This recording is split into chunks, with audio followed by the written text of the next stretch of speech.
Que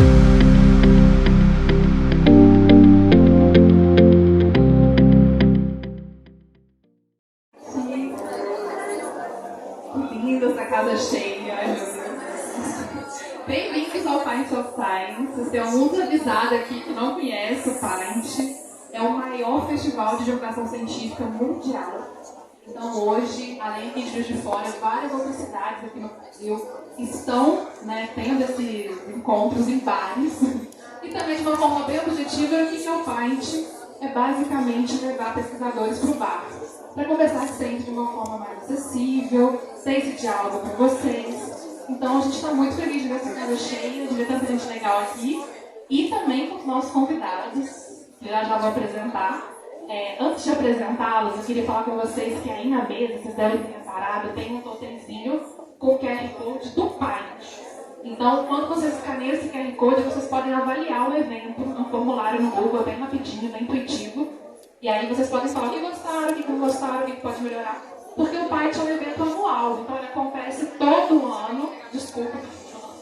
Ele acontece todo ano e concomitantemente, então ao mesmo tempo. Hoje, infelizmente, é o último dia aqui em Juiz de Fora, mas no próximo ano vocês podem acompanhar também as redes sociais do evento, que sempre tem. O Experimental é um parceiro nosso já de longa data, então já fica o meu agradecimento aqui ao Experimental.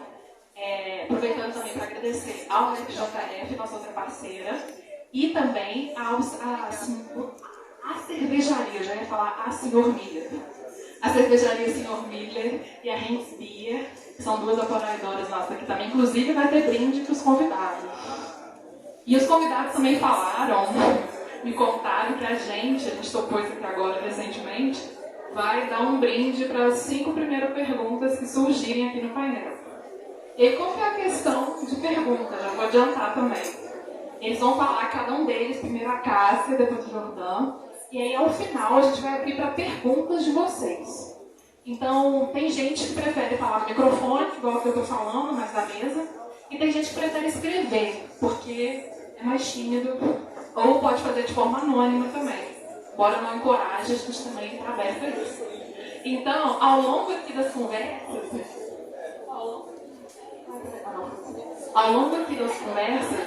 nossas duas assessoras maravilhosas, a Estela e a Milena, já estão dando até tchau ali. Elas vão ficar nessa mesinha aqui ao lado. Quem quiser, pode ir até elas para escrever a pergunta, deixar escrito, depois eu leio aqui para eles. Ou pode ir também para deixar o nome. Na hora que de perguntas, eu chamo o nome de quem deixou aqui já registrado, e a pessoa pode falar ou na mesa ou vir aqui na frente. Aí fica a critério do cliente, tá bom? Então, sem mais delongas, vou apresentar primeiro aqui os nossos convidados. Vou pela ordem de fala. Primeiro vai ser a Cássia. A Cássia é geógrafa, mestre em meteorologia aplicada e doutora em geografia física. Hoje é professora titular na UFJF, onde também coordena o laboratório de climatologia e análise ambiental. Ela também atua como coordenadora do curso em geografia e coordena a estação climatológica SCP da UFJF. E ao lado dela nós temos o Jordão, que é formado em engenharia civil, mestre e doutor em engenharia civil também pela UF, é coordenador do curso de pós-graduação em gestão pública e proteção e defesa civil e vice-coordenador do curso de pós-graduação Escolas Resilientes e Educação para a Redução de Risco de Desastres. Então temos duas pessoas aqui peso pesado para falar desse tema bem tranquilo, bem leve, bem de boa, pelo menos a gente está num bar aqui para ajudar a fluir a discussão. Então, a ideia é essa, a gente acompanhar as falas deles e depois abrir para pergunta. A gente também vai estipular, normalmente, as perguntas primeiro, a gente vai por ordem de chegada. Então, se vocês já tiverem alguma pergunta, procurem já se inscrever aqui com as meninas, ou, enfim, já se adiantando, até para a gente não se alongar aqui ao longo da noite, porque às vezes as discussões podem ficar muito longas, o que é ótimo. Mas se a gente ultrapassar aqui o nosso horário, eu vou ver com os nossos convidados também a possibilidade da gente depois, nas redes sociais do Ciência UFJF, colocar os contatos, os e-mails profissionais deles, que aí vocês podem entrar em contato também com eles futuramente. Beleza? Muito obrigada mais uma vez, e agora vamos para o que interessa.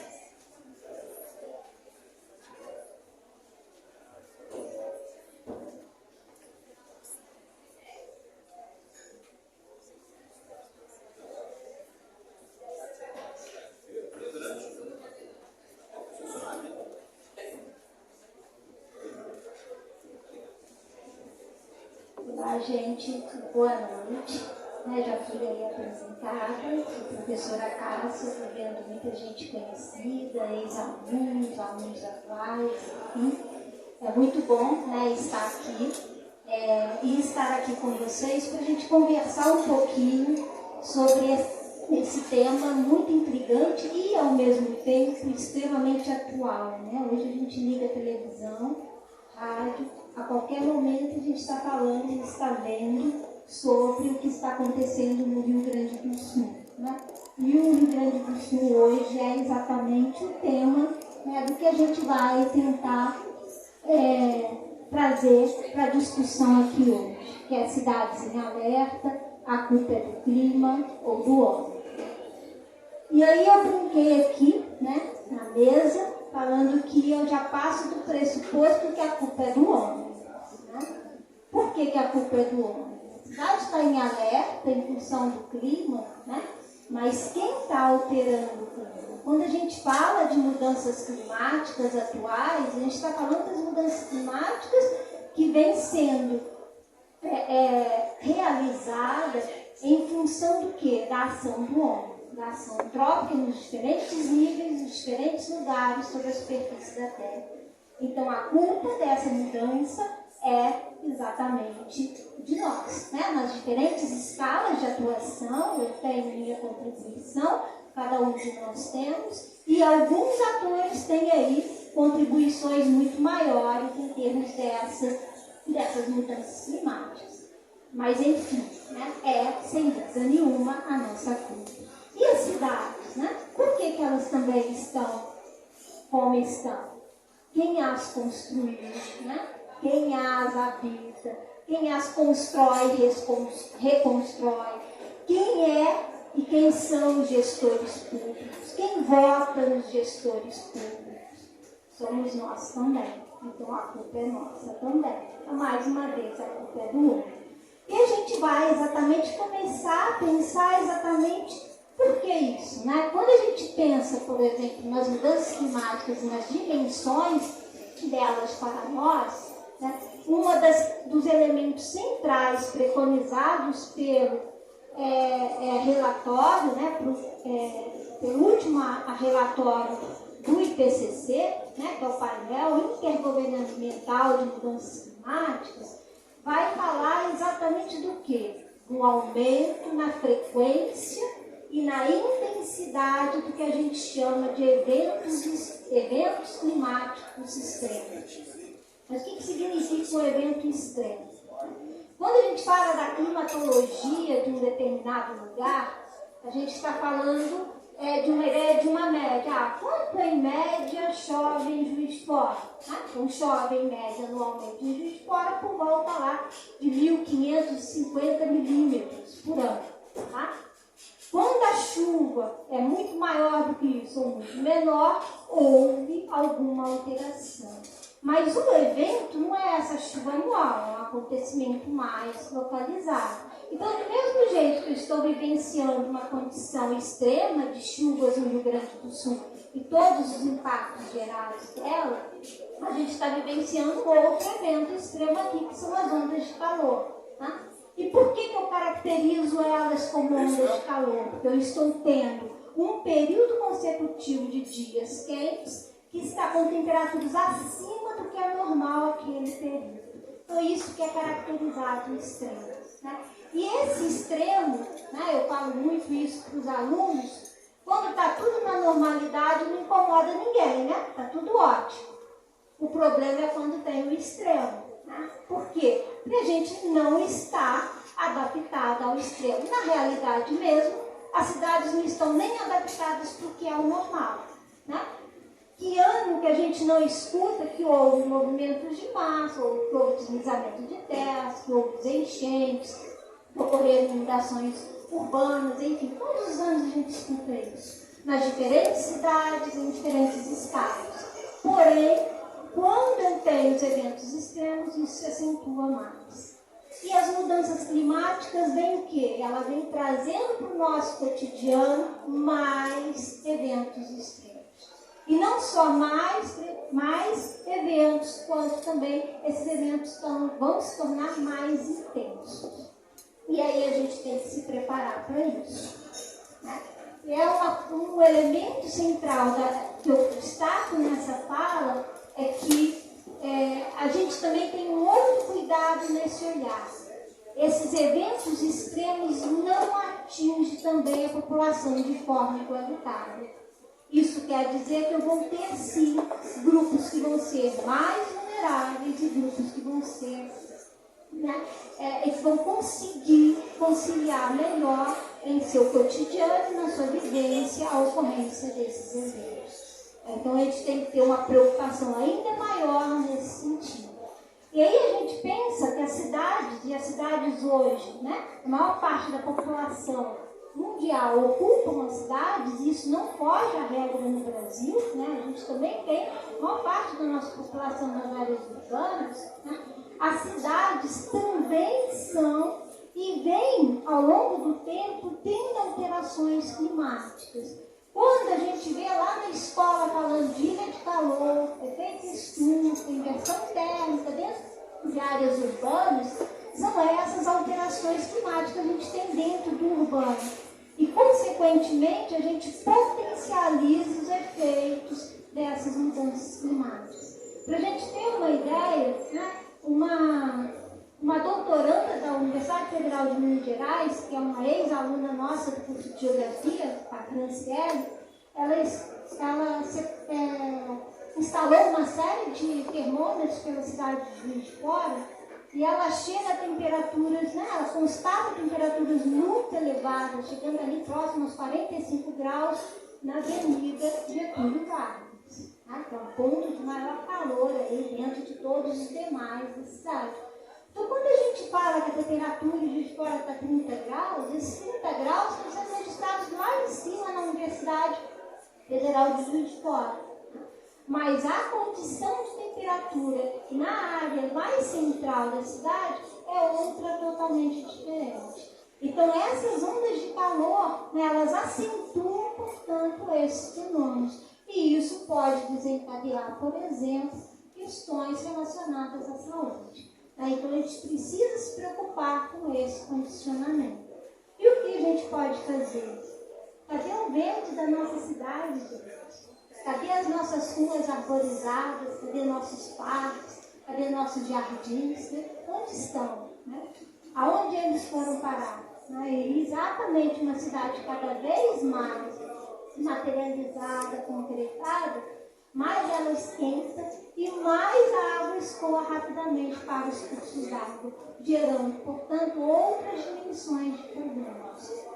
Mas hoje, eu falando dos eventos extremos relacionados às ondas de calor, nós vamos ter os eventos extremos relacionados às ondas de frio, nós vamos ter também os eventos extremos relacionados à água, à chuva, que é quando eu tenho concentrados de chuvas muito elevados ocorrendo às vezes num único dia.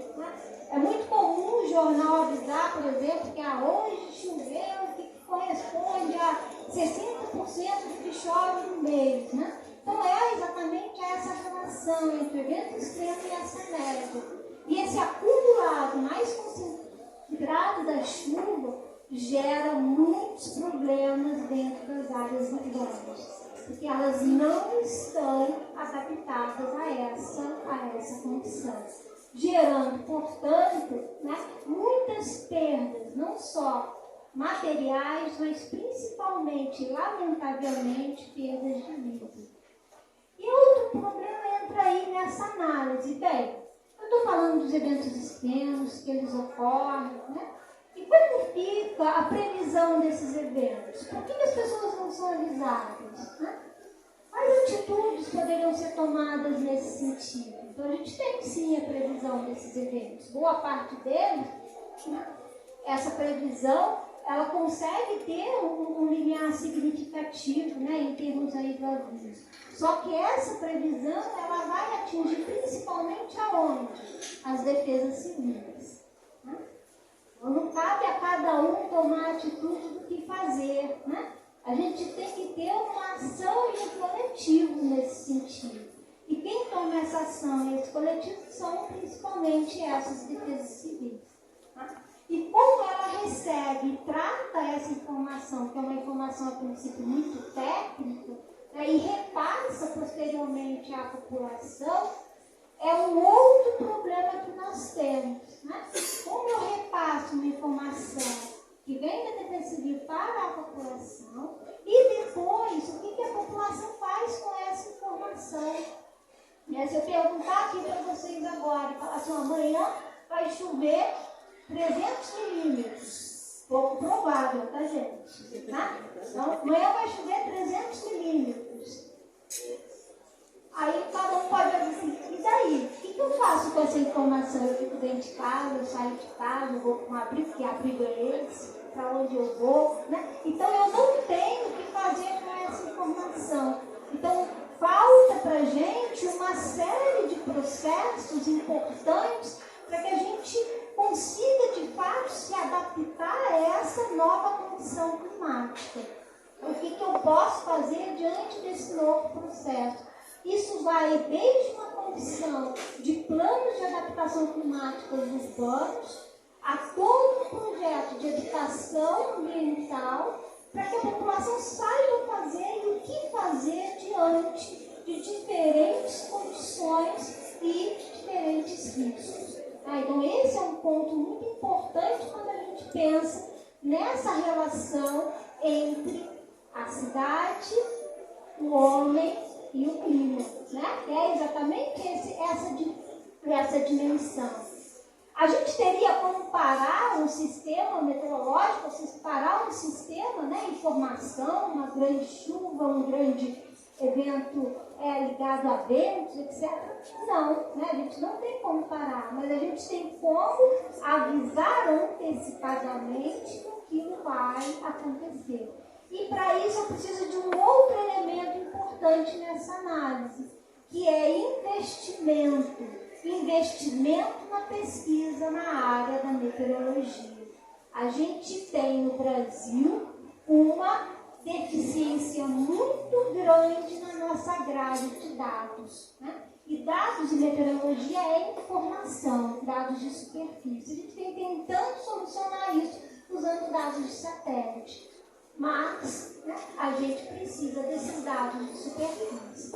E eles cada vez mais são precários, são falhos, né? E cada vez mais as estações vão sendo desativadas. Então há uma falta enorme de investimento nessa área. E investimento nisso hoje, gente, gera um grau muito grande de importância. Por quê? Porque entender a climatologia do país, nos seus diferentes lugares, significa dar condições de sobrevivência a muitas pessoas que moram em lugares de risco nesse país. E outras que nem sequer moram também nesses lugares, mas diante da dimensão do evento extremo, podem estar vulneráveis nesse processo. Então, essa é uma outra dimensão quando a gente pensa, né, nessa relação cidade, homem e clima. Outra dimensão quando a gente pensa na condição aí, né, dos eventos e como eles se propagam dentro da climatologia, é visualizar ao mesmo tempo o papel, eu colocaria o papel da mídia. A mídia hoje toma uma outra dimensão interessante, que é fazer com que as pessoas, ou com que essa condição, ou essa análise, ou essa visão do clima, passe a fazer parte do cotidiano de cada um. Né? Seja no jornal, né? Seja no simples olhar dos aplicativos no celular. Né? Eu quero ver se vai fazer sol, como é que vai estar amanhã, vai chover, vai ventar. Né? Quais são essas perspectivas? Isso traz para o vivenciar, né? Para o dia a dia de cada um olhar também para a climatologia. E isso talvez venha a despertar uma dimensão importante, que é no sentido de que o tanto e o quanto esse tempo atmosférico que está lá fora intervém, interfere e chega, inclusive, às vezes, a determinar as minhas ações cotidianas. Então, esse é um ponto importante dentro dessa análise. Quando a gente pensa nessa dimensão urbana, né, eu penso e trabalho muito com o que a gente chama de clima urbano. Né? O que é um clima urbano? Né? É um clima gerado exatamente em função da cidade. Né? E da cidade pela forma e estrutura, né, e como ela foi construída. E dentro desse clima urbano, eu vou ter várias dimensões de análise, uma que vem tomando um espaço muito importante e tem inúmeros estudos nesse sentido, são as ilhas de calor. E as ilhas de calor urbanas são exatamente aquelas áreas dentro da área urbana onde eu vou ter temperaturas mais elevadas em função do quê? Em função exatamente dessa relação entre a superfície e a atmosfera. E o quanto que essa radiação que chega à superfície é trabalhada dentro dessa superfície e retorna à atmosfera. Esse padrão, né, de análise nos reforma, nos toma muito na caracterização de como a cidade se comporta forma diferenciada, em função do evento pelo qual a gente está analisando. Seja ele de temperatura, seja ele relacionado às chuvas, ou relacionados ao vento, ou relacionado à umidade. Quantas vezes no ano, por exemplo, vocês não ouvem falar que Santa Luzia encheu d'água? É recorrente, não é, gente? E não precisa chover muito. Não precisa chover muito para a gente ter Santa Luzia enchendo d'água. E aí? Isso é um problema climático ou é um problema do homem? O que acontece lá no Santa Luzia? Quando eu penso nessa dimensão, o que falta? Então falta sim a gente pensar, né, que a dimensão ambiental deixou de ser um elemento que pode ser relegado a terceiro, quarto, quinto plano. Né? A questão ambiental ela passa a ser prioritária nas análises da gestão pública. Isso é um ponto central. Então, quando a gente vê as políticas de governo e lá está faltando educação, saúde, saneamento, ótimo. Mas cadê a questão ambiental, gente? A questão ambiental hoje mata, ela fere, ela gera enormes prejuízos econômicos, ela gera enormes prejuízos materiais. Então, pensar na questão ambiental, ela também é fundamental, por exemplo, para a saúde. Né?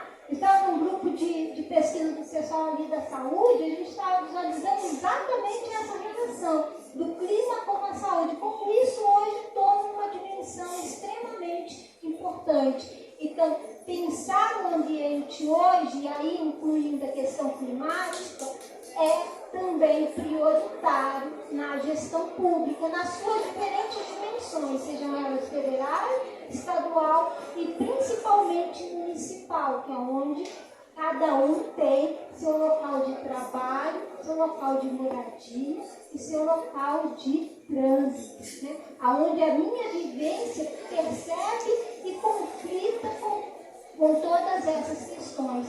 Então, pensar nisso é fundamental quando a gente pensa nessa tríade aí que eu estou chamando: cidade, homem e clima. Esses são 3 elementos centrais para que a gente possa aí analisar. Eu vou terminar aqui, porque ela não levantou a bandeirinha do Lula aqui, mas a gente fica assim, né, para acabar. Então, passo agora a palavra do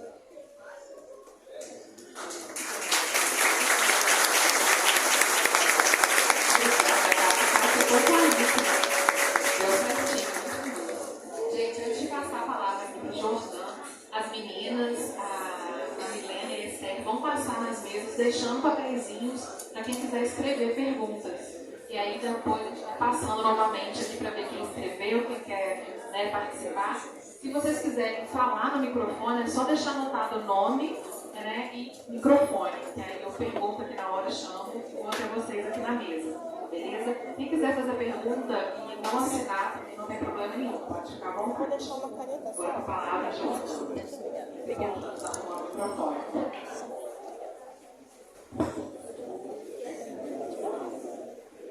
Bom, boa noite a todos e todas.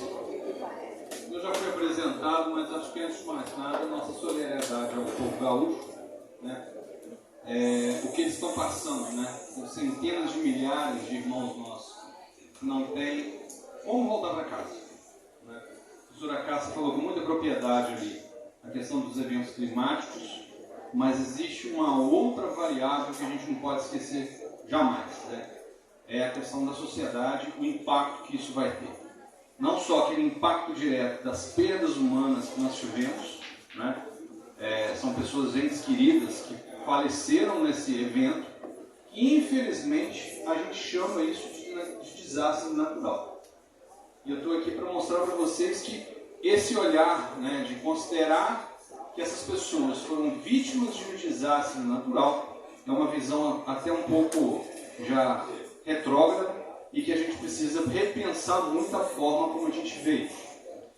Bom, primeiro, né, a gente está num momento de descontração aqui, vamos fazer um breve nivelamento sobre o que é um perigo, o que é um risco e o que é um desastre. Acho que é importante a gente fazer uma separação desses três eventos, digamos assim, até para que a gente possa explicar por que o desastre não é natural. Imagina que a gente vá para uma praia e a gente se depara com esta placa aqui. Tá claro, né? Perigo, tubarão. Aí eu olho para um lado, olho para o outro. Já cheguei até aqui. Vai ser muita falta de sorte eu não conseguir dar uma banhada ali na praia. E aí eu resolvo entrar. Então, ou seja, já não é mais perigo. Eu assumo o risco e entro. E aí vai que a probabilidade não esteja muito favorável ao meu lado. E ao encontro do Jordão com esse predador. Aí ele morreu por desastre natural. Não, porque ele é o predador, né? Você é a caça, né? Então, ou seja, não significa que um evento de origem natural necessariamente vai produzir um desastre natural. Os escorregamentos sempre aconteceram, antes mesmo da gente estar aqui na Terra. As inundações também ocorreram. Então existem esses eventos que a gente classifica como natural, que vai para o próprio ciclo mesmo da Terra, e que a gente tem na outra variável, o homem, né, que a gente começa a ocupar as margens dos cursos d'água, a gente começa a ocupar a beirada das encostas, muitas das vezes por falta aí de oportunidade, né, de moradia para todos aí. O que a gente tem que entender, né? No momento que a gente fala que foi um desastre natural, as palavras têm força. No momento que fala que no Rio Grande do Sul nós tivemos mais de 100 pessoas que morreram por desastre natural, inconscientemente a gente acha assim, foi uma fatalidade. Não é uma fatalidade. Não é normal. Não é normal. No último evento que nós tivemos em Petrópolis, numa única semana de um evento climático extremo, a gente perder 3 vezes mais brasileiros do que todo um horror de uma guerra na Ucrânia. Isso não é natural. A gente não pode aceitar mais essa situação como um dano natural. O evento é natural, de fato, né? Vai continuar escorregando, vai continuar inundando, mas não é certo, não tá a gente que faz a gestão do nosso território, então não é certo permitir que essas pessoas permaneçam nessa situação ali. Então acho que a primeira coisa que eu gostaria de transmitir para vocês nesse evento, né, que a gente tenta discutir a ciência de uma maneira mais comum, nivelada a todos, O evento é natural, mas o desastre não é natural. Existe uma filosofia muito antiga, né, que se chama de filosofia estoica, e que o que importa não é o que acontece, mas é como você reage. Viver é um risco. Né? No momento que a gente nasceu, a gente está sujeito a grande, né, quantidade de problemas e riscos, né, e que a gente tem que se adaptar. E aí surge um novo conceito, que é o conceito de resiliência. Para mim, né, a professora Cássia me desculpe, né, por mais que a gente tente fazer qualquer coisa, o estrago climático já aconteceu. Pelo menos é a minha opinião. Tá? Então, não concordo. Eu acho que assim, se a gente desligar tudo que está estragando o planeta hoje e deixar a coisa acontecer, acho que não tem como voltar. Né? Mas temos pessoas que acreditam, que definitivamente não acreditam nas mudanças climáticas. Uma vez eu conversei com uma pessoa que falou assim: eu prefiro negar 10 verdades do que aceitar uma mentira. Então, se eu estiver negando a mudança climática, pelo menos eu não estou aceitando uma mentira. Chegou nesse nível. Mas eu consegui convencer ele. Né? Não da mudança climática. Ele estava assim, irredutível.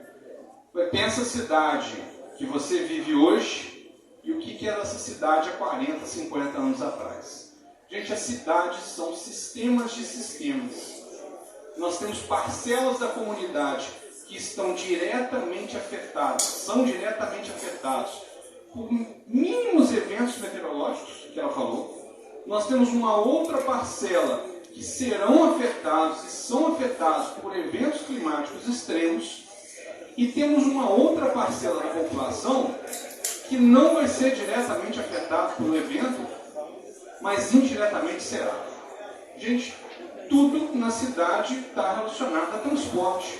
No momento que nós temos uma inundação que divide a cidade em um lado e o outro, acabou. Ali, enquanto a água não descer, enquanto não se voltar à situação de normalidade, essa cidade ela não vai conseguir reagir a isso. Então, esse conceito, né, de resiliência, ele vem para, primeiro, medidas antecipatórias. Vai chover, né, professora? Vai chover. O quanto vai chover? Quando vai chover? Ciência. Precisamos realmente de investimento. Né? A professora fala que a gente fica numa certa ansiedade, né, porque a gente tem um número de estações envolvidas, isso tem muito a ver com defesa civil, que a gente precisa saber quanto está chovendo na cabeceira do rio, para saber qual vai ser esse impacto, a parte mais baixa, né, a jusante. E aí, quando a gente começa a ter assim, não tem bateria, a estação parou de funcionar porque não trocou a bateria, a estação não está transmitindo porque cortaram, né, um determinado valor para a parte telemétrica. A gente tem um impacto violento na própria ação antecipatória de avisar a população. Eu acho que nós estamos vivenciando um momento ímpar. Né? Eu acho que a gente tem, primeiro, né, não aceitar o dano desse desastre como natural. Isso está mudando. É o Jordan, um professor de uma universidade no interior de Minas Gerais, que está falando que o desastre não é natural? Não. Isso é uma campanha mundial. Assim como esse evento é uma iniciativa mundial, existe o Escritório das Nações Unidas para a Redução do Risco de Desastre, que nos últimos anos está alertando os países para chamar esses desastres como naturais, porque não são. Então, a gente precisa ter um olhar mais amplo, né, para essa questão dessas alterações climáticas, que para mim é irreversível. A gente sempre escuta falar que, né, o Brasil investiu pouco em defesa civil, pouco em prevenção, e está investindo muito na recuperação, realmente.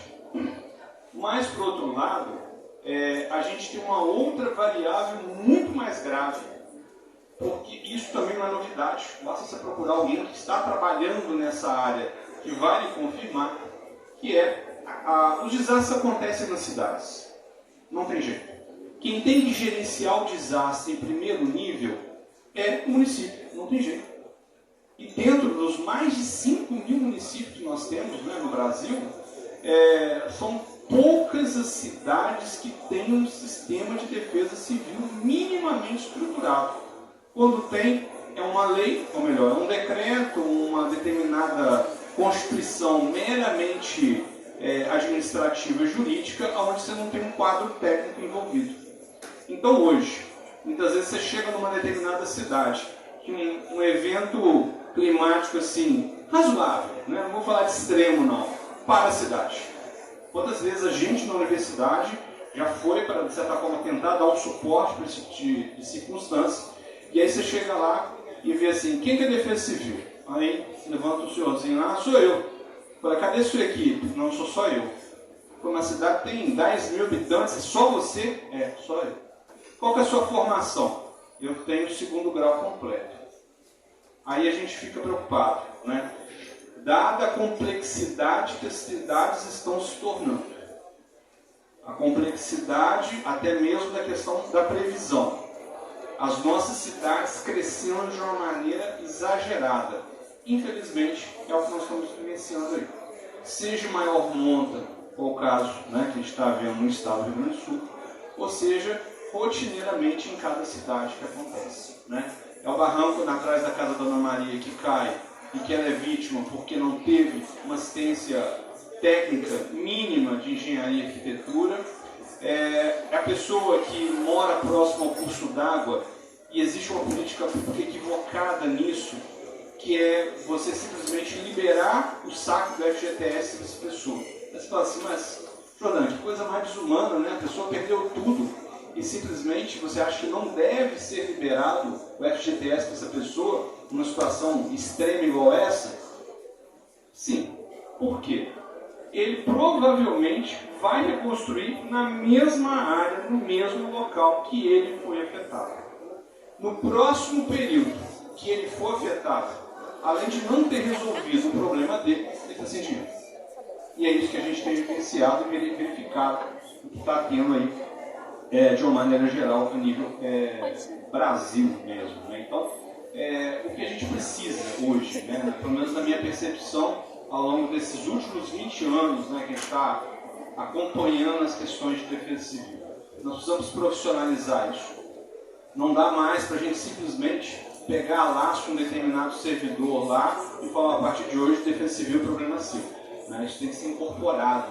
Né? Então, a gente está vendo muito exemplo da França. A França, ela tem marcos, né, para quem já pôde pesquisar, a cada inundação histórica que foi considerável para eles, eles fizeram marcação nas casas. Ou seja, para não se esquecer, olha, a água já chegou aqui. Em 1736, a água chegou aqui. Então, ou seja, não se perde esse laço, né? Essa foi a forma, né, que eles encontraram, né, de fazer esse registro. E hoje o que eu mais vejo a necessidade, né, a nível de prevenção, é se profissionalizar. Profissionalizar a área. Porque às vezes acho que, assim, o Jordan é engenheiro civil, tem tudo a ver com defesa civil. Não. Tem particularidades. Defesa civil precisa de engenheiro, defesa civil precisa de geógrafo, defesa civil precisa de assistente social, defesa civil precisa de advogado. Imagina, né? A pessoa só tem aquela casa, vai uma pessoa que nunca viu lá e fala que está na área de risco, que tem que sair de lá. E ali você tem uma responsabilidade civil e criminal de quem vai falar assim, olha, aqui não é seguro, você tem que sair daqui. Então, a complexidade, né, do que se está se tornando, do que está se acontecendo hoje a nível, né, de proteção e defesa civil, é uma coisa surpreendente. Né? Então, essa questão da prevenção, eu acho que vale a pena a gente colocar principalmente a questão da capacitação na área de defesa civil. Uma outra questão também que a gente leva muito em consideração, a maioria aqui, né, já concluiu seus estudos. Nós não tivemos educação para trabalhar com a questão da redução do risco de desastre. Outros países que também têm condições muito similares à nossa, já há décadas e décadas, já trabalham com as crianças essas noções mínimas de como agir em situações adversas. Né? Então, não faltam histórias, né, do que aconteceu lá no sul do Brasil, das pessoas que não sabiam para onde ir. Né? Havia um anúncio climatológico, havia uma mancha, né, foi divulgada uma mancha de onde essa água chegaria, Mas aí faltou uma outra informação tão importante quanto: para onde eu vou? Isso também é defensivo. Então, note que assim, precisamos de investimento na parte de meteorologia, na parte de previsão? Precisamos. Mas precisamos também investir na parte de todo o suporte que a prefeitura precisa dar para essas populações. Há um tempo atrás, nós tivemos também um outro evento climático extremo no litoral de São Paulo. Né? Não teve essa magnitude, mas eu lembro do alerta que chegou. Né? Esse alerta estava lá. Chuvas intensas nas próximas 12 horas, podendo haver destelhamento. E eu me imaginava ali como chefe da Casa da Defesa Civil. Gente, chuvas intensas. Né? Todo ano a gente recebe isso. Possibilidade de destelhamento nas próximas horas. Com possibilidade de destelhamento. Não sei se eu tiraria várias pessoas da casa. Né? E a gente teve ali aquele evento onde um dos grandes problemas que aconteceu foi a perda do transporte. Né? Então tinha muita dificuldade de se chegar ao local, era só por meio aéreo. E a outra também é a necessidade urgente de restabelecimento do sistema de comunicação. 5 minutos. Também vou tentar ser... Eu vou tentar ser tão certo quanto a professora foi. Então, gente, o que acho que a gente poderia sair daqui? Né? Para responder efetivamente, né? A culpa é do clima ou do homem? Acho que já ficou claro, né? Somos seres humanos, né? Fica só do homem, né? Fica uma coisa assim, meio estranha. Seja a gente como poluidor, seja a gente como eleitor, seja a gente, né, como sobrevivente, né, dessa grande complexidade que são as cidades. Uma outra questão também, né? Eu acho que a gente tem que ter muita clareza, né, sobre essa questão da participação até mesmo no trabalho voluntário. O que seria hoje, né, do sul do Brasil, se não fosse aí por esse trabalho, né, intenso que tem sido feito do ponto de vista do voluntário. É isso. De uma maneira geral, né, acho que o recado era esse, não vou passar o tempo aí, agradeço aí. Obrigado.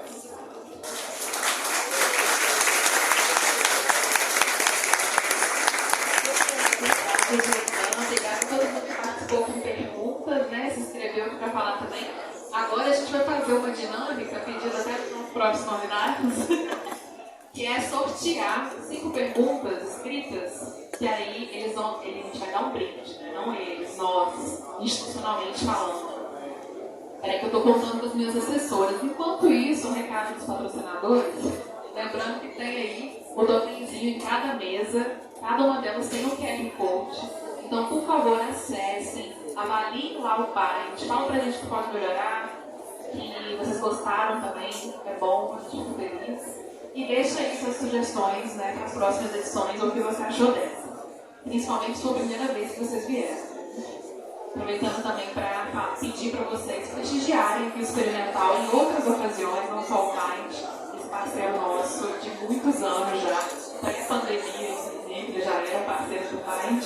E mais uma vez a UFJS, a Cervejaria Senhor Miller e a Angus Beer. Agora, peraí que eu vou pegar. Cadê a caixinha? Caraca, isso nunca me ocorreu. Vai, Capu, sorteia um. A caixa é desse. Peraí. Peraí.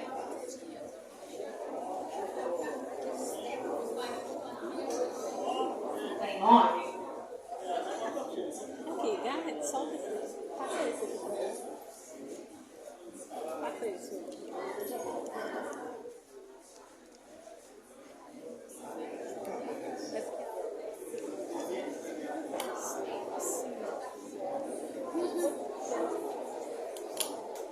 Tô segurando um aqui que ele tá.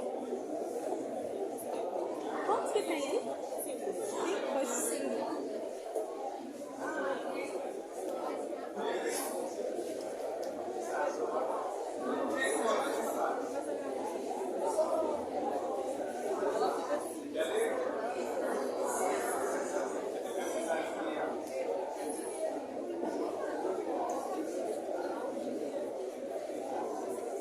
Ó, a primeira pergunta é: acredita-se que foi criado um abrigo, um local para a população da região se abrigar, Acredita-se que, na verdade, se for criado um abrigo ou um local para a população da região se abrigar, há menos percas de vida, e isso pode ser chamado de intervenção, a pessoa não assinou. Se depois quiser ganhar um brindezinho, fala com a gente.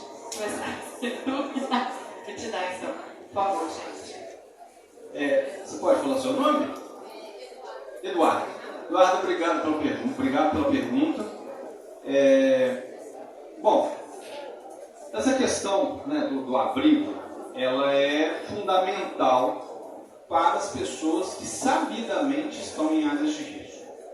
Eu, quando comecei a mexer nessa área, uma das coisas que eu imaginava que uma cidade segura seria uma cidade isenta de riscos. Isso não existe, em lugar nenhum, né? Isso é uma utopia que seria ideal, né? Mas definitivamente. O que deveria funcionar? Abre-se o aviso. Olha, nas próximas horas vai acontecer isso e existe uma probabilidade dessas áreas serem atingidas. Haver uma comunicação efetiva do poder público municipal, principalmente, com essas comunidades. Existe uma outra, digamos assim, uma outra personalidade que a gente chama dos núcleos comunitários de proteção e defesa civil, que são pessoas que têm a liderança na comunidade e essa pessoa ajuda o poder público a mover essas pessoas para o abrigo. Então, de fato, né, a questão de ter o abrigo, com certeza, é uma medida antecipatória. Você recebe o aviso, você já sabe que aquela área é vulnerável, que ela vai ser atingida e, consequentemente, ele tem como sair. A gente teve que ter Brumadinho para ter as chamadas zonas de autossalvamento, né? Então, já tem o empreendedor que está sendo responsável por fazer esses simulados, no caso de uma situação atípica, para poder fazer isso. Podemos chamar isso de intervenção? Né? Isso faz parte da pergunta. Não como estrutural, né? Estruturante, mas era uma intervenção não estruturante que, sem sombra de dúvida, pode salvar vidas. Tá? Isso seria o modelo que deveria acontecer. Né? Beleza, dei aqui para o brinde para ela. Vai ser só mais uma pergunta agora, por enquanto, aqui na lista. Já sorteamos uma terceira aqui, que é uma para você e uma para o João. E depois dessa pergunta, eu vou passar o microfone para as pessoas que se inscreveram também para fazer pergunta aqui, né, no microfone também. O que o Brasil pode aprender com o furacão Katrina, que abateu em Londres, e aplicar na reconstrução do Rio Grande do Sul? E outra pergunta, se existe algum estudo que relaciona o eventual aumento das taxas de criminalidade e violência com o acontecimento de eventos climáticos extremos?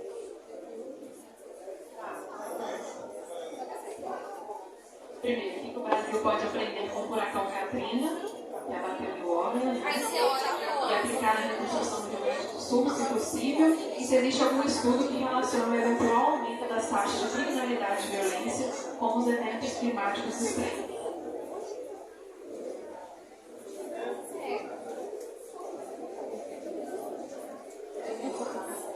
Inclusive foi a Larissa. Quem foi a Larissa?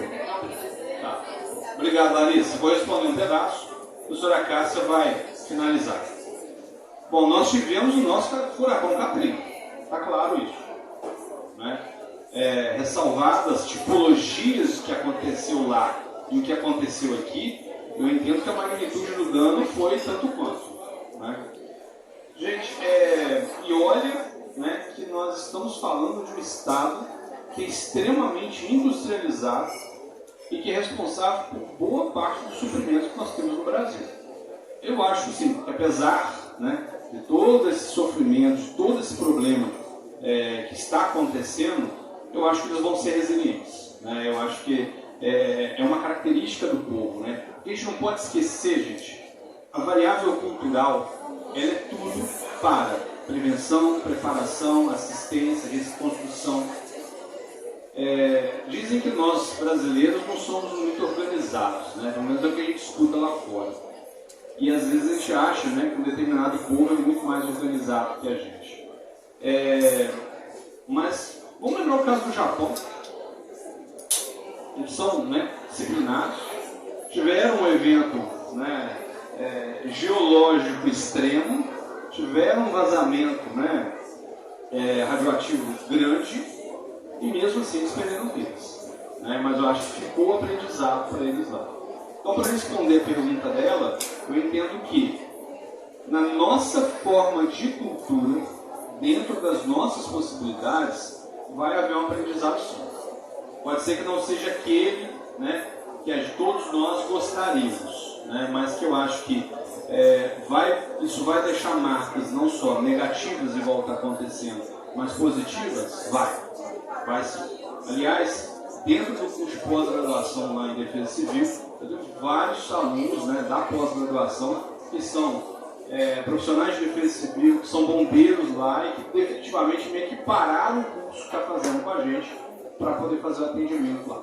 Então acho que vai ter um legado sim, e eu acredito que vai ter vai ter alguns pontos positivos sim. Relaxa, velho.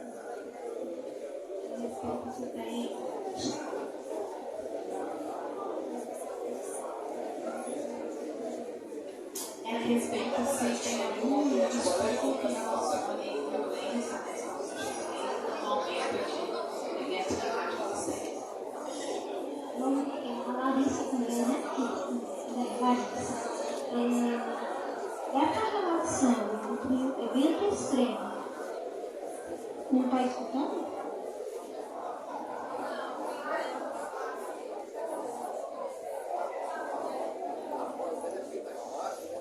Tem que berrar? Vou berrar. Olá, Larissa. Agora está dando para escutar aí? Ok. Bem, essa relação entre evento extremo e o aumento das taxas de violência, né? Se existe uma relação nesse sentido, e se existem estudos nessa linha, né? Eu desconheço. Há um trabalho, na verdade, uma dissertação de mestrado, até para Juiz de Fora, que uma ex-orientadora fez, que é a Monique, ela trabalhou a relação entre clima e as taxas de violência para Juiz de Fora. E a relação que se chega um pouco era que os dias mais quentes eram dias onde você tinha uma taxa maior de violência. Dias mais frios e chuvosos, essa taxa de violência diminuía. Essa taxa, ela pega dados da Polícia Civil e da Polícia Militar. Então, ela trabalha com essas duas taxas para verificar essa relação. Mas esses dias mais quentes e dias mais frios não necessariamente estavam relacionados a eventos extremos, a ondas de calor ou ondas de frio, né? Tentando discriminar dessa forma.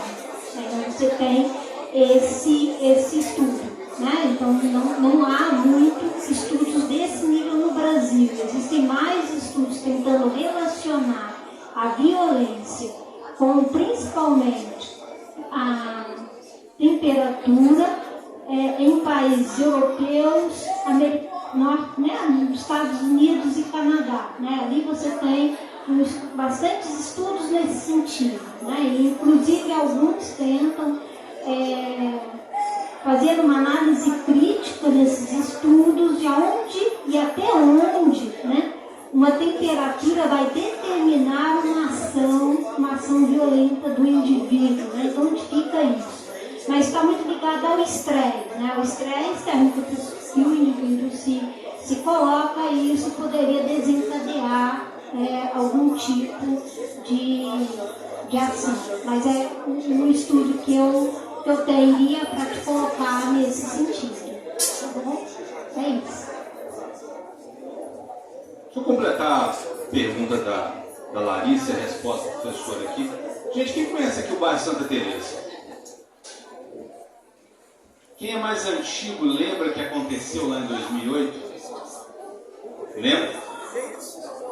Gente, isso que a gente está vivenciando aqui, esse estado de normalidade, por que todo mundo não levanta aqui embora agora sem pagar conta? Porque sabe que tem controle. tem controle, tem câmera, tem polícia. Então a gente tem um limite que, dada a normalidade que a gente está vivenciando. Vou contar de Santa Teresa, que eu acho que é um exemplo assim, pequeno, que não afetou a cidade, mas afetou fortemente ali 11 moradias, e que mostra que essa questão do aumento da criminalidade foi diretamente relacionado com esse evento. Lá teve um rastejo, né? Você tem a rua Edgar Castro Pereira, houve uma movimentação da encosta ali, onde várias edificações foram estruturalmente, gravemente afetadas ali, que levou até a necessidade de demolição dessas edificações. Havia ali um grupo, né, de pessoas que esperavam, né, o poder público sair ali próximo, né, que estava ali, aquela área estava sendo monitorada de hora em hora, e que tentavam entrar nas casas para poder subtrair itens. E olha que isso foi um evento que aconteceu entre uma rua e a outra. 99,9% da cidade estava funcionando normalmente. Agora imagina você uma cidade inteira, onde do policial ao guarda de trânsito está uma operação de busca e salvamento. Não tem controle. Então, sem sombra de dúvida, né, há um momento sim, e aí é aquela história, a ocasião revela o ladrão. Né? Infelizmente, eu acho que isso tem que ficar claro. Né? Essa condição de normalidade, de urbanidade que a gente tem, ela cai por terra quando você não tem a presença massiva, né? O funcionamento efetivo do poder público. A gente, andando na rua, às vezes a gente tem a sensação de segurança, mesmo estando normal. Imagina uma situação dessa. Pode ler essa outra aqui, então? Pode, só um segundinho. Antes da gente seguir, antes vai ser uma pergunta no microfone, antes da lida. E antes de a gente continuar as perguntas, me pediram aqui o pessoal do bar, para quem for o dono de uma Tiguan branca, que está estacionada ali atrás, tirarem, por favor. Obrigada. É só isso. Agora a gente vai para uma pergunta aqui no microfone, antes de seguir aí, do Gabriel.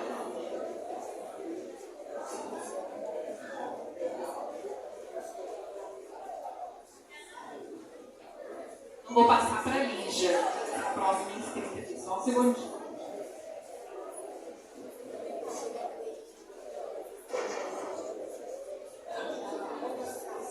Ei, boa noite. Eu queria fazer, na verdade, duas perguntas, mas eu não sei porque, como vocês falaram que assim, mesmo jeito que a defesa civil acaba sendo construída por uma equipe multidisciplinar, né? São vários saberes, enfim, eu tenho um pouco de dúvida se isso assim, a gente consegue responder agora, rapidamente, né? Mas uma jornalista, poucos dias atrás, estava comentando sobre a abordagem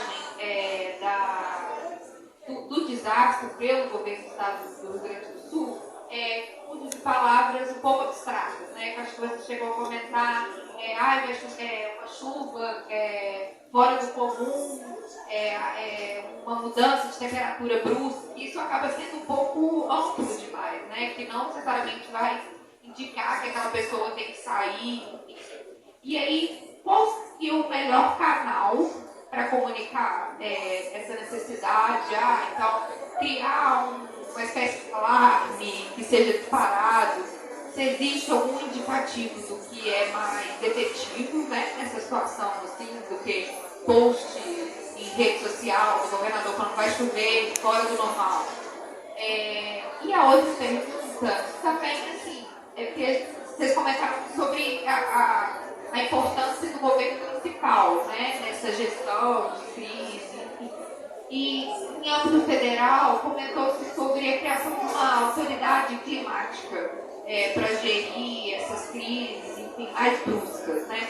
Isso num âmbito maior, mas assim, existe algum indicativo, uma criação de secretaria ou uma própria secretaria de meio ambiente, como assim também proceder? Mas eu não sei se essa pergunta é ampla, né? Mas assim, você comentou também sobre a profissionalização da defesa civil, né? Então assim, como que ficaria essa gestão mais no nível municipal mesmo, E sobre esse alarme, sobre esse sistema, o que de mais tecnológico é possível, surte efeito? Bom, a pergunta é ampla, mas eu acho que ela é extremamente pertinente. Seu nome é? Lígia. Lígia, existe um Sistema Nacional de Defesa Civil, que ela é formada, né, inicialmente pela Secretaria Nacional de Defesa Civil, que é ligada a algum tipo de ministério. Você tem a nível estadual as defesas civis estaduais, e você tem a nível regional as REDECs, as Regionais de Defesa Civil, e por fim, você tem as defesas civis municipais, que a gente chama isso de COMPIDEF, Coordenadoria Municipal de Proteção e Defesa Civil. Não existe uma relação de hierarquia entre eles. Faz parte da constituição do sistema. O que particularmente, né, tentando responder as múltiplas aberturas da sua pergunta, a questão do sistema de alerta e alarme. Né? Quando você vê no Jornal Nacional uma mancha laranja ou vermelha pegando do sul até o nordeste do Brasil. Essa é a região que vai ter chuva forte. Gente, é o Brasil inteiro. Né? Então eu vejo que precisa de um refinamento disso e que, de certa forma, isso está ocorrendo. Nós temos um órgão chamado Centro Nacional de Monitoramento de Desastres Naturais, né? Eu não gosto dessa palavra, CEMADEM, que ele provém esses alertas. Aliás, grande parte dos dados que a gente usa, né, pelo menos eu, na parte da defesa civil, esses dados são do CEMADEM. Então existe essa comunicação. Mas eu acho que precisa ter um aperfeiçoamento desse nível, né, dessa forma de comunicação do alerta para determinadas comunidades específicas, que quem é responsável por isso eu entendo que é a defesa civil do município. Né? E aí você não tem uma defesa civil minimamente estruturada, você tem lá um senhorzinho lá, que apesar da boa vontade dele, ele não tem capilaridade, né, para poder divulgar isso, isso definitivamente não vai funcionar. No momento que você tem um governador que vai para a rede social e vai falar isso, gente, é porque realmente é coisa muito grave. Né? E essa era dessa comunicação que nós temos, né, que tem hora que é difícil definir o que é verdade e o que é mentira, definitivamente a rede social só se for aquela oficial mesmo do órgão que a gente deve levar em consideração. Quer ver uma fake news que acontece em Juiz de Fora todo ano? Quem mora no Barreiro 30. E olha, eu estou trabalhando com defesa civil desde meados de 2003. Não era Orkut. Alguém lembra do Orkut? Não, né? Pois todo dia, toda vez que começa a chover, principalmente no início, meados de novembro, dezembro, rola o boato nas redes sociais que a represa João Pereira está rompendo. Chapéu Dubas, desculpa. A represa Chapéu Dubas está rompendo. Aí começa aquele monte de ligação para a Defesa Civil para ir lá ver que a bendita represa não estava rompendo. Aliás, não estava nem chovendo. Né? Então, isso a gente tem que tomar um cuidado. Então, definitivamente, uma forma de ter um alerta, né, eficiente são os canais oficiais desses órgãos aí. Tá? E o aperfeiçoamento, né, para ser mais direto e objetivo.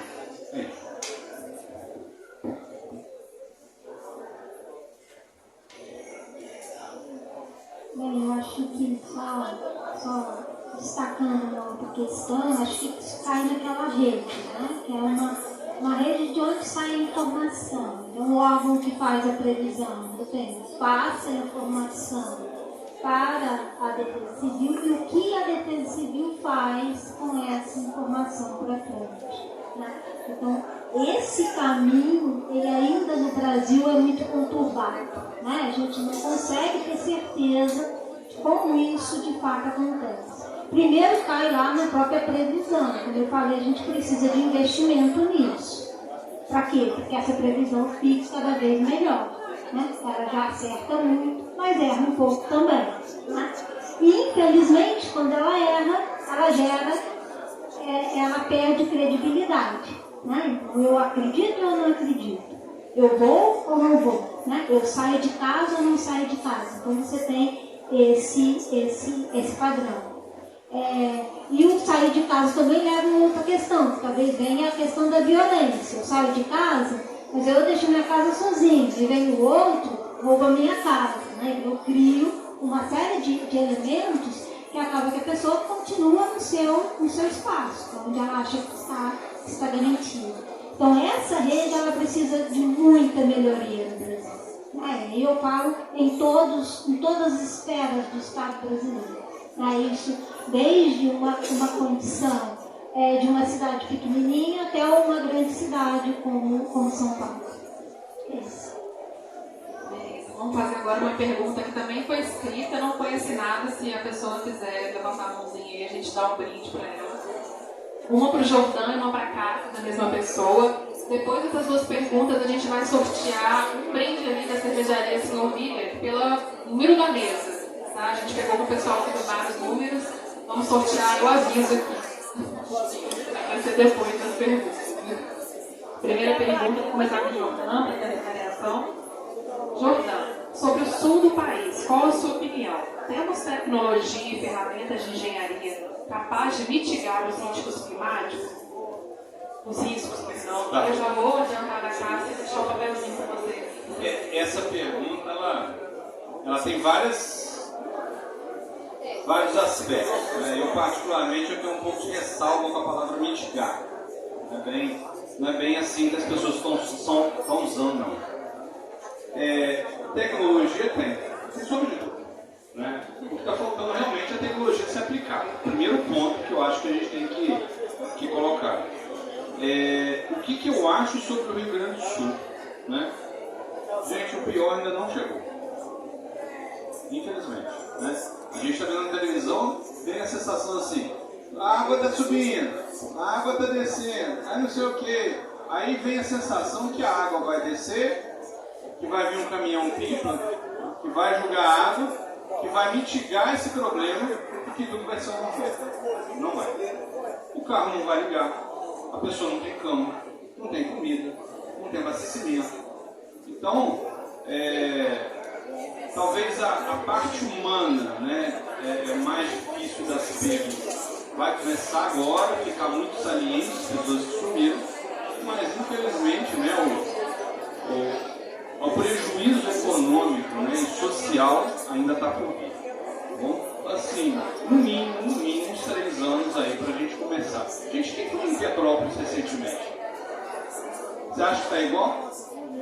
Voltou o que era? Não voltou. E olha que lá foi bem menor.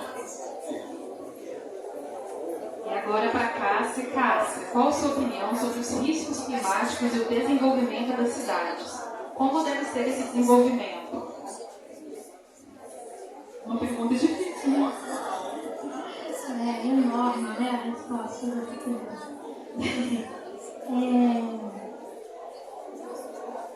Eu quase colocaria que a cidade precisaria de nascer de novo, né? Que ela teria que nascer dentro de uma outra ótica, né? Dentro de uma outra forma, dentro de uma outra estrutura. Mas, ao mesmo tempo, as nossas cidades continuam crescendo, né? Elas não pararam. A gente vai em várias cidades europeias, elas são iguais, do mesmo tamanho, temos populacionais desde lá de 1960, 1970. Nossas não, as nossas continuam em crescimento. Então, por que não, né, começar por essa área que está em crescimento? Por que não iniciar esse processo dentro dessas áreas de expansão urbana, né? Toda cidade tem lá a sua área de expansão urbana. Só que as áreas de expansão urbana, elas acabam sendo mais problema para o urbano do que propriamente dito uma área onde, no planejamento ou no plano diretor da cidade, está delimitado lá como área de expansão urbana. Então, ela deveria estar tendo cuidado com a questão ambiental, com a questão de saneamento, né? com todos esses padrões. Esse cuidado talvez minimizaria a condição do risco. Você teria esse processo.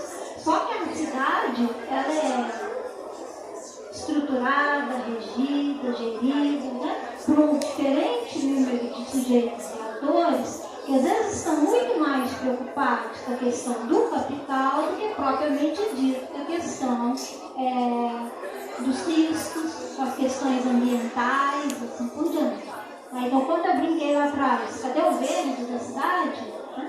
O que acontece com o nosso verde? Cada vez mais ele está numa periferia urbana, cada vez mais ele está longe de nós. Por quê? Porque essas áreas mesmas que eu estou colocando em expansão urbana, o que está acontecendo com o verde que antes ocupavam essas áreas? Estão sendo totalmente retirados para serem e virarem, né, ou áreas pavimentadas, conquistadas e assim por diante. Então, na realidade, a gente tem que mudar a forma pela qual a cidade vem crescendo. Né? E isso é central. Se a gente não mudar, os riscos só vão se avolumar. É uma condição frequente ao longo do tempo. Aí eu vou pedir para vocês agora sortearem uma última pergunta enquanto a gente faz o sorteio. Segura aí, já vai dando uma lida. Helena, por favor. Eu tô muito chique, eu tô com uma assessora. Tem um pai, né? Ó, a gente vai sortear pelo número da comanda, tá, gente? Então é esse cartãozinho que vocês estão aí. Então fica de olho aí, por favor. Deu 115. Quem tá com 115? A comanda 115 foi embora? Será que eu confio? Não sei. 115? Ah, meu amigo. Ó, 3, 2, 1. Então vamos no outro, hein? 60. Jesus. 60? Não é possível. Não vou nem contar. O próximo já. 72. Não, o cara me levantou a xícara aí. Mentira! Foi da organização. Ah, não, Fernanda, pode tu. Você merece. Tá. Se não tiver o cartãozinho do próximo, vai pra Fernanda, hein? A Fernanda também é da organização, se alguém que merece é ela. 140. Alguém? Alguém? Fernanda, não tem jeito, é seu. Útil. A Fernanda é humilde. 49. É tu, o moço que tirou o carro, meu Deus. É o nosso personagem principal, a gente vai dar aí pra você, tá? Obrigada. Obrigada, Fernanda, que gentilmente doou o brinde presente. Deixa eu ver. Gente, essa aqui é a última pergunta para a gente também poder curtir a noite aqui, também dar um descanso para os nossos convidados, que também merecem curtir. Eu vou pedir para eles, não sei se estão de acordo, o que vocês acham? De no fim aqui, depois da pergunta, vocês fazerem um agradecimento, se puder deixar o contato de vocês, o e-mail profissional, porque aí, se alguém escreveu uma pergunta que não foi contemplada aqui no sorteio hoje, pode ficar à vontade para entrar em contato com eles depois. Beleza? A pergunta final é do Tiago. É possível classificar como em um desastre o que foi natural, o que foi ação ou falta dela, do homem, no caso do Rio Grande do Sul ou de Juiz de Fora? Beleza, o Jorge falou que acha que dá para responder, vamos votar.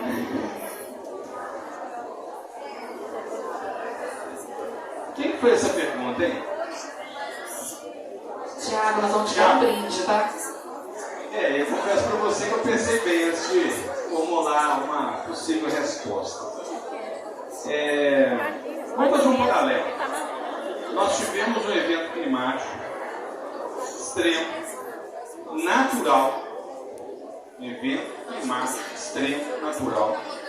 e que provocou um evento natural de escorregamento e de inundação, e que também provocou um outro evento, agora eu vou chamar isso de desastre tecnológico.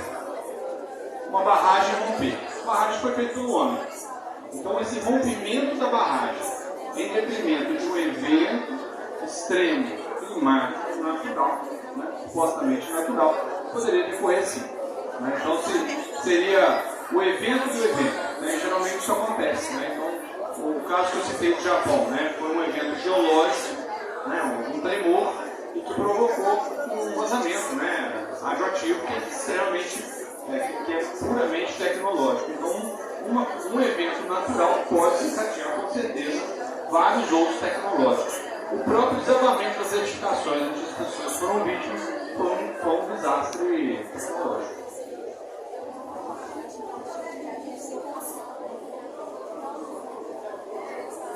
Então tá, gente, muito obrigada. Vou só pedir para vocês deixarem o e-mail de vocês. Vocês podem falar no microfone?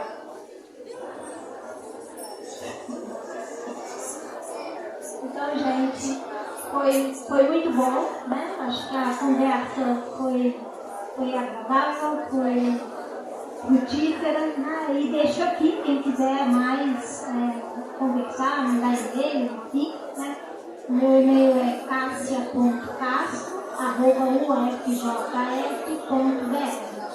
É só entrar também no Laboratório de Climatologia, o UFJF, tem lá também os nossos contatos, às vezes fica mais fácil do que gravar lá um evento. Mas, né, estamos aí à disposição. Bom, meu e-mail é jordan.souza@ufjf.br. Tanto o LinkedIn quanto o Instagram é Jordan Henrique de Souza, você vai me achar lá mais fácil. Obrigado.